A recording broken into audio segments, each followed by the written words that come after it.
Back यहाँ पर आपको हम खबर दें, फ़ारूक हबीब ने भी तहरीक इंसाफ को खैर बात कह दिया। तहरीक इंसाफ के आम रहनुमा फ़ारूक हबीब ने भी पार्टी छोड़ने का ऐलान कर दिया और कहा कि वो आज से इस्तेहकाम पाकिस्तान पार्टी में शमूलियत इख्तियार कर रहे हैं। इस्लामाबाद में प्रेस कॉन्फ्रेंस करते हुए फ़ारूक हबीब ने कहा कि चेयरमैन PTI इमरान खान को 3.5 साल हुकूमत का मौका मिला, जिसके बाद आपको आइनी तरीके से अदम एतमाद के ज़रिए हटाया गया। आपने पुरअमन रहने की बजाय पुरतशद्दुद मज़ाहमत का रास्ता इख्तियार किया। उन्होंने कहा कि 9 मई के अफसोसनाक वाक़े के बाद हम अपने घरों से दूर रहे। 9 मई को जो कुछ हुआ वो गलत था। मैं तहरीक इंसाफ छोड़ रहा हूँ। मेरी जहांगीर तरीन से मुलाकात हुई। आज की इस प्रेस कॉन्फ्रेंस के ज़रिए मैं इस्तेहकाम पाकिस्तान पार्टी में शमूलियत का ऐलान कर रहा हूँ। पंजाब काबीना का इजलास कल तलब कर लिया गया। 13 निकाती एजेंडे पर गौर होगा। वज़ीर आला मोहसिन नकवी की ज़ेर सदारत पंजाब की निगरान काबीना का इजलास कल तलब किया गया। तारीख में पहली बार रावलपिंडी और मुल्तान के बाद डिविजनल हेडक्वार्टर फैसलाबाद में काबीना का इजलास होगा। 13 निकाती एजेंडा काबीना इजलास में मंजूरी के लिए ज़ेर बहस आएगा। इजलास में वर्ल्ड सिटी ऑफ लाहौर के लिए नई गाड़ियों की खरीदारी की मंजूरी पर भी गौर किया जाएगा। ज़राए के मुताबिक हवेली बख्श राम सिंह की बहाली और उसे महफूज बनाने के लिए काबीना से मंजूरी भी एजेंडे में शामिल है।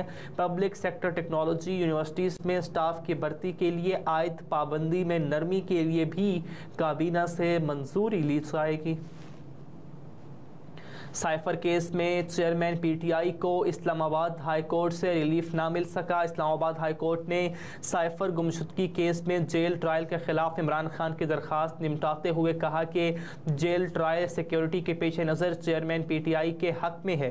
बज़ाहिर मामले पर कोई बदनीयती नज़र नहीं आती। अदालती फैसले के सामने आने वाले निकात के मुताबिक साइफर केस की जेल समाअत के खिलाफ चेयरमैन PTI को रिलीफ ना मिल सका। अदालत ने उनकी दरख्वास्त हिदायत के साथ निपटा दी हैं।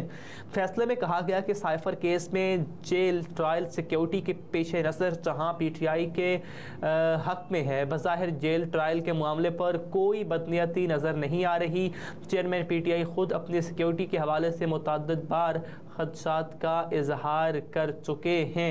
अदालत ने मज़ीद कहा कि चेयरमैन PTI को जेल ट्रायल पर तहफ़्फ़ुज़ात हों तो ट्रायल कोर्ट से रुजू कर सकते हैं। मिस्र के अरबपति बिजनेसमैन नजीब साविरिस ने पाकिस्तान में बड़ी सरमायाकारी का इंदिया दे दिया। ब्लूमबर्ग की रिपोर्ट के मुताबिक नजीब साविरिस ने कहा कि पाकिस्तान से बखूबी वाकिफ़ हूँ, मेरे यहाँ बहुत दोस्त हैं। मिस्री बिजनेसमैन नजीब साविरिस ने टेलीकॉम और गोल्ड सेक्टर के बड़े सरमायादार हैं। रिपोर्ट के मुताबिक रेकोडिक कॉपर गोल्ड मनसूबे में $7 अरब सरमायाकारी का इम्कान है, जो पाकिस्तान और बैरिक गोल्ड कंपनी का मुश्तरका मनसूबा है। बलूचिस्तान से ये पैदावार 50 साल से ज़्यादा अरसा तक हासिल की जा सकती है। रिपोर्ट में मज़ीद कहा गया कि बलूचिस्तान में सोने और तांबे के दुनिया में सबसे बड़े ज़खायर हैं। सऊदी अरब भी रेकोडिक में सरमायाकारी के लिए दिलचस्पी जाहिर कर चुका है। रेकोडिक में सालाना 2 लाख टन तांबे, 2.5 लाख औंस गोल्ड प्रोडक्शन की सलाहियत मौजूद है। बुशरा बीबी की तोशा खाना और 190 मिलियन पाउंड स्कैंडल में ज़मानतें मंजूर हो गई हैं। चेयरमैन PTI की अहलिया और साबिक़ा खातून अव्वल बुशरा बीबी अपने वकील के हमरा तोशा खाना और 190 मिलियन पाउंड स्कैंडल में इस्लामाबाद की एहतसाब अदालत में पेश हुई। दौरान समाअत वकील लतीफ़ खोसा ने ड्यूटी जज राजा जवाद अब्बास से इस्तफसार किया कि काफ़ी अरसा हो गया आपको देखा नहीं, जिस पर जज ने जवाब देते हुए कहा कि अब नारकोटिक्स की अदालत का इंचार्ज मिल गया है। वकील ने अदालत में मौक़िफ़ पेश किया कि जिस दिन एहतसाब अदालत ने दरख्वास्त ज़मानत निपटाई, उसी दिन नैब ने नया नोटिस भेज दिया। ड्यूटी जज ने पूछा बुशरा बीबी कहाँ है। ड्यूटी जज जवाद अब्बास ने बाद अज़ां बुशरा बीबी को रोस्ट्रम पर बुलाया, जिस पर साबिक़ खातून अव्वल रोस्ट्रम पर आ गई। ताहम इससे कबल जुडिशल कॉम्प्लेक्स की किसी अदालत में बुशरा बीबी रोस्ट्रम पर नहीं आई। बाद अज़ां एहतसाब अदालत ने बुशरा बीबी की 5 लाख रुपए के मुतल्लिक़ कैवस तोशा खाना और 190 मिलियन पाउंड स्कैंडल में 31 अक्टूबर तक जमानत मंजूर कर ली है। यूटिलिटी स्टोर्स पर चीनी का बहरान ख़त्म होने की राह हमवार होकर यूटिलिटी स्टोर्स कॉरपोरेशन ने 40,000 मैट्रिक टन चीनी का टेंडर खोल दिया, जिससे चीनी का बहरान ख़त्म होने की राह हमवार हो गई है।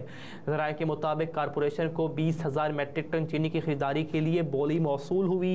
यूटिलिटी स्टोर्स को 135 रुपये 27 पैसे फ़ी किलो के हिसाब से बोली मौसूल हुई। ज़राए ने बताया कि अखराजात मिलाकर कॉरपोरेशन को फ़ी किलो चीनी तकरीबन 150 रुपये में पड़ेगी। गुज़िश्ता कई रोज़ से यूटिलिटी स्टोर्स पर स्टॉक ख़त्म होने से चीनी का बहरान है। यूटिलिटी स्टोर्स ने 157 रुपये फ़ी किलो के हिसाब से मौसूल बोली मुस्तरद की थी। PTI को लाहौर में जलसे की इजाज़त की समात गैर मुअय्यना मुद्दत तक मुलतवी कर दी गई है। लाहौर हाई कोर्ट ने फाजल जज की रुख्सत की बिना पर PTI लाहौर में जलसे की इजाज़त के लिए दरख्वास्त पर समात गैर मुअय्यना मुद्दत तक के लिए मुलतवी कर दी है। तफसीलात के मुताबिक justice Raheel Kamran additional secretary PTI Punjab Azimullah Khan की दरख्वास्त पर समात करना थी। दरख्वास्त में डिप्टी कमिश्नर लाहौर समेत दीगर को फरीक बनाया गया। मौक़िफ़ में कहा गया कि मुल्क में करीब आम इंतखाबात का इनेकाद होने जा रहा है। PTI ने इलेक्शन के लिए अपने मंसूर का ऐलान किया। जलसे का इनेकाद करना है। ये जलसा मोची गेट या बाबा ग्राउंड में होना है। डिप्टी कमिश्नर लाहौर और दीगर जिम्मेदारान को जलसे की इजाज़त के लिए दरख्वास्तें दी। जलसे के लिए PTI को इजाज़त नहीं दी गई। मौक़िफ़ में मज़ीद कहा गया कि इजाज़त न मिलने से जलसे के इंतज़ामात करने के लिए मुश्किलात का सामना हो सकता है। इलेक्शन के लिए आइन पर सियासी जमात को अवामी राब्ते की इजाज़त देता है। अहम खबरें आप जान चुके हैं। न्यूज़ स्टूडियो से अब तक के लिए इतना ही। मज़ीद बाखबर रहने के लिए देखते रहिए SM TV ग्लोबल।